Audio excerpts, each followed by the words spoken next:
ফ্যাসিবাদ বিরোধী এবং জুলাই আগস্ট এই দুই আন্দোলনের মধ্যে সরকারের উপদেষ্টারা বিভাজন রেখা তৈরি করছেন বলে মন্তব্য করেছেন বিএনপির সিনিয়র যুগ্ম মহাসচিব রুহুল কবির রিজভী।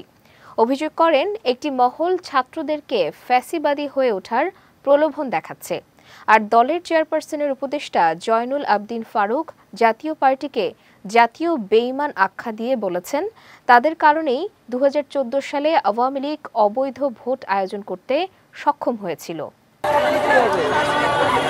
মাগুরায় ধর্ষণপূর্বক শিশু আসিয়ার মৃত্যুর ঘটনায় ঘাতকদের দ্রুত বিচারের দাবিতে সোমবার সকালে নয়াপল্টনে দলের কেন্দ্রীয় কার্যালয়ের সামনে এই বিক্ষোভ মিছিলের আয়োজন জাতীয়তাবাদী মহিলা দলের। এর আগে সংক্ষিপ্ত সমাবেশে বক্তারা সারা দেশে ধর্ষণের ঘটনায় প্রশাসনের ঢিলেঢালা অবস্থানের তীব্র সমালোচনা করেন। হুঁশিয়ারি দেন নতুন বাংলাদেশে এহেন কর্মকাণ্ড মেনে নেওয়া হবে না। প্রতিদিন কয়টা করে ধর্ষণ হচ্ছে, আপনারা যদি একটাকে বিশ্বমান একটা শাস্তি দিতে পারতেন তাহলে অবশ্যই ধর্ষণকারীরা 10 বার এত চিন্তা করতো। তা আমরা বারবার বলি যে আমরা প্রকাশ্যে শাস্তি চাই, প্রকাশ্যে ফাঁসি চাই।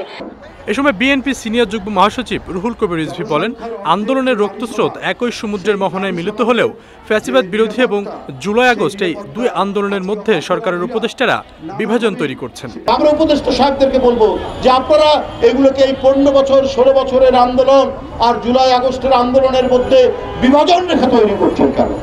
এটা তো সব রক্তস্রোত একই সমুদ্রের মোহনায় গিয়ে মিলিত হয়েছে এবং তার এই মোহনার এই মিলিত স্রোতেই শেখ হাসিনা আজকে পালিয়ে গেছে। অভিযোগ করেন ছাত্রদের সবক দিয়ে ফ্যাসিবাদী হওয়ার প্রলোভন দেখানো হচ্ছে। আপনারা ছাত্রদেরকে কি সবক দিচ্ছেন? তাদেরকে তো আরেকটা ফ্যাসিবাদের দিকে অথবা ডিক্টেটরশিপের দিকে আপনারা প্রলোভন দেখাচ্ছেন। এইটা তো ঠিক নয়।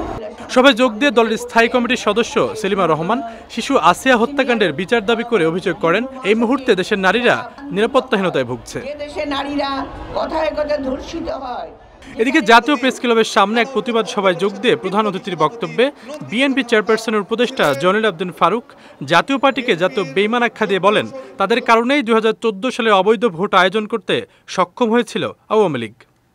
যারা বাংলাদেশের বেঈমান জাতীয় পার্টি 2014 সালে, প্রিয় ভাইরা, শেখ হাসিনা অবৈধ নির্বাচন করতে পারত না যদি সেই সুজাতা সিং অসুস্থ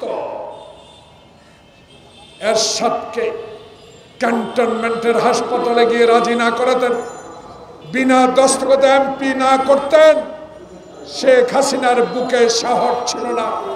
বিএনপির নেতা বলেন ডক্টর ইউনূস ক্ষমতা আসার পর দেশের মানুষের অধিকার ফিরে পাওয়ার যে আকাঙ্ক্ষা ছিল তা ব্যর্থ হয়েছে। মানুষের অধিকার আদায়ে এখনো কথা বলতে হচ্ছে। সংস্কারগুলো করে আশরাফুল ইসলাম, বিজয় টিভি, ঢাকা। বাংলাদেশের মানুষ দিনের ভোট দিনে দিবে।